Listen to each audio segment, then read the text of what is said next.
Emma by Jane Austen. Chapter 6. Emma could not feel a doubt of having given Harriet's fancy a proper direction, and raised the gratitude of her young vanity to a very good purpose, for she found her decidedly more sensible than before of Mr. Elton's being a remarkably handsome man, with most agreeable manners, and as she had no hesitation in following up the assurance of his admiration by agreeable hints, she was soon pretty confident of creating as much liking on Harriet's side as there could be any occasion for. She was quite convinced of Mr. Elton's being in the fairest way of falling in love, if not in love already. She had no scruple with regard to him. He talked of Harriet and praised her so warmly that she could not suppose anything wanting which a little time would not add. His perception of the striking improvement of Harriet's manner since her introduction at Hartfield was not one of the least agreeable proofs of his growing attachment. "You have given Miss Smith all that she required," said he. "You have made her graceful and easy. She was a beautiful creature when she came to you, but in my opinion the attractions you have added are infinitely superior to what she received from nature. I am glad you think I have been useful to her, but Harriet only wanted drawing out and receiving a few, very few hints. She had all the natural grace of sweetness of temper and artlessness in herself. I have done very little." "If it were admissible to contradict a lady," said the gallant Mr. Elton, "I have perhaps given her a little more decision of character, have taught her to think on points which had not fallen in her way before." "Exactly so. That is what principally strikes me. So much superadded decision of character. Skilful has been the hand." "Great has been the pleasure, I am sure. I never met with a disposition more truly amiable." "I have no doubt of it." And it was spoken with a sort of sighing animation, which had a vast deal of the lover. She was not less pleased another day with the manner in which he seconded a sudden wish of hers to have Harriet's picture. "Did you ever have your likeness taken, Harriet?" said she. "Did you ever sit for your picture?" Harriet was on the point of leaving the room, and only stopped to say, with a very interesting naivete, "Oh, dear no, never." No sooner was she out of sight than Emma exclaimed, "What an exquisite possession a picture of her would be! I would give any money for it. I almost long to attempt her likeness myself. You do not know it, I dare say, but 2 or 3 years ago I had a great passion for taking likenesses, and attempted several of my friends, and was thought to have a tolerable eye in general. But from one cause or another I gave it up in disgust. But really I could almost venture, if Harriet would sit to me. It would be such a delight to have her picture." "Let me entreat you," cried Mr. Elton. "It would indeed be a delight. Let me entreat you, Miss Woodhouse, to exercise so charming a talent in favour of your friend. I know what your drawings are. How could you suppose me ignorant? Is not this room rich in specimens of your landscapes and flowers? And has not Mrs. Weston some inimitable figure pieces in her drawing-room at Randalls?" "Yes, good man," thought Emma. "But what has all that to do with taking likenesses? You know nothing of drawing. Don't pretend to be in raptures about mine. Keep your raptures for Harriet's face." "Well, if you give me such kind encouragement, Mr. Elton, I believe I shall try what I can do. Harriet's features are very delicate, which makes a likeness difficult. And yet there is a peculiarity in the shape of the eye and the lines about the mouth which one ought to catch." "Exactly so. The shape of the eye and the lines about the mouth. I have not a doubt of your success. Pray, pray attempt it. As you will do it, it will indeed, to use your own words, be an exquisite possession." "But I am afraid, Mr. Elton, Harriet will not like to sit. She thinks so little of her own beauty." Did not you observe her manner of answering me? How completely it meant, why should my picture be drawn? Oh, yes, I observed it, I assure you. It was not lost on me, but still I cannot imagine she would not be persuaded. Harriet was soon back again, and the proposal almost immediately made, and she had no scruples which could stand many minutes against the earnest pressing of both the others. Emma wished to go to work directly, and therefore produced the portfolio containing her various attempts at portraits, for not one of them had ever been finished, that they might decide together on the best size for Harriet. Her many beginnings were displayed. Miniatures, half-lengths, whole lengths, pencil, crayon, and water-colors had all been tried in turn. She had always wanted to do everything, and had made more progress both in drawing and music than many might have done with so little labor as she would ever submit to. She played and sang, and drew in almost every style, but steadiness had always been wanting, and in nothing had she approached the degree of excellence which she would have been glad to command, and ought not to have failed of. She was not much deceived as to her own skill either as an artist or a musician, but she was not unwilling to have others deceived, or sorry to know her reputation for accomplishment often higher than it deserved. There was merit in every drawing, in the least finished, perhaps the most. Her style was spirited, but had there been much less, or had there been 10 times more, the delight and admiration of her two companions would have been the same. They were both in ecstasies. A likeness pleases everybody, and Miss Woodhouse's performance must be capital. "No great variety of faces for you," said Emma. "I had only my own family to study from. There is my father, another of my father, but the idea of sitting for his picture made him so nervous that I could only take him by stealth, neither of them very like, therefore. Mrs. Weston, again and again and again, you see, dear Mrs. Weston, always my kindest friend on every occasion. She would sit whenever I asked her. There is my sister, and really quite her own little elegant figure, and the face not unlike. I should have made a good likeness of her, if she would have sat longer, but she was in such a hurry to have me draw her 4 children that she would not be quiet. Then here come all my attempts at 3 of those 4 children. There they are, Henry and John and Bella, from one end of the sheet to the other, and any one of them might do for any one of the rest.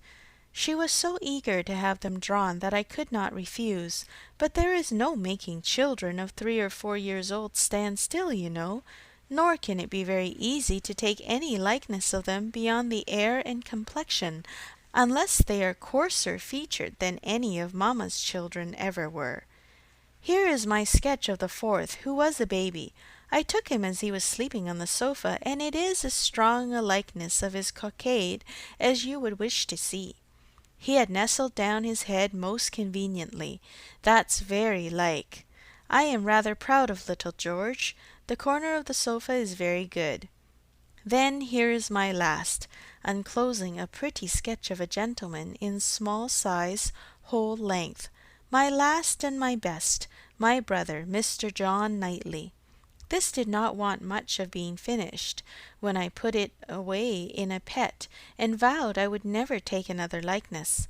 I could not help being provoked, for after all my pains, and when I had really made a very good likeness of it, Mrs. Weston and I were quite agreed in thinking it very like. Only too handsome, too flattering, but that was a fault on the right side. After all this came poor dear Isabella's cold approbation of, yes, it was a little like, but to be sure it did not do him justice. We had had a great deal of trouble in persuading him to sit at all. It was made a great favour of, and altogether it was more than I could bear, and so I never would finish it, to have it apologized over as an unfavourable likeness to every morning visitor in Brunswick Square, and as I said, I did then forswear ever drawing anybody again. But for Harriet's sake, or rather for my own, and as there are no husbands and wives in the case at present, I will break my resolution now." Mr. Elton seemed very properly struck and delighted by the idea, and was repeating, "No husbands and wives in the case at present indeed, as you observe. Exactly so. No husbands and wives," with so interesting a consciousness that Emma began to consider whether she had not better leave them together at once. But as she wanted to be drawing, the declaration must wait a little longer. She had soon fixed on the size and sort of portrait. It was to be a whole length in water-colours, like Mr. John Knightley's, and was destined, if she could please herself, to hold a very honourable station over the mantelpiece. The sitting began, and Harriet, smiling and blushing, and afraid of not keeping her attitude and countenance, presented a very sweet mixture of youthful expression to the steady eyes of the artist. But there was no doing anything, with Mr. Elton fidgeting behind her, and watching every touch. She gave him credit for stationing himself where he might gaze and gaze again without offence, but was really obliged to put an end to it, and request him to place himself elsewhere. It then occurred to her to employ him in reading. If he would be so good as to read to them, it would be a kindness indeed. It would amuse away the difficulties of her part, and lessen the irksomeness of Miss Smith's. Mr. Elton was only too happy. Harriet listened, and Emma drew in peace. She must allow him to be still frequently coming to look. Anything less would certainly have been too little in a lover. And he was ready at the smallest intermission of the pencil to jump up and see the progress and be charmed. There was no being displeased with such an encourager, for his admiration made him discern a likeness almost before it was possible. She could not respect his eye, but his love and his complaisance were unexceptionable. The sitting was altogether very satisfactory. She was quite enough pleased with the first day's sketch to wish to go on. There was no want of likeness. She had been fortunate in the attitude, and as she meant to throw in a little improvement to the figure, to give a little more height and considerably more elegance, she had great confidence of its being in every way a pretty drawing at last, and of its filling its destined place with credit to them both, a standing memorial of the beauty of one, the skill of the other, and the friendship of both, with as many other agreeable associations as Mr. Elton's very promising attachment was likely to add. Harriet was to sit again the next day, and Mr. Elton, just as he ought, entreated for the permission of attending and reading to them again. "By all means, we shall be most happy to consider you as one of the party."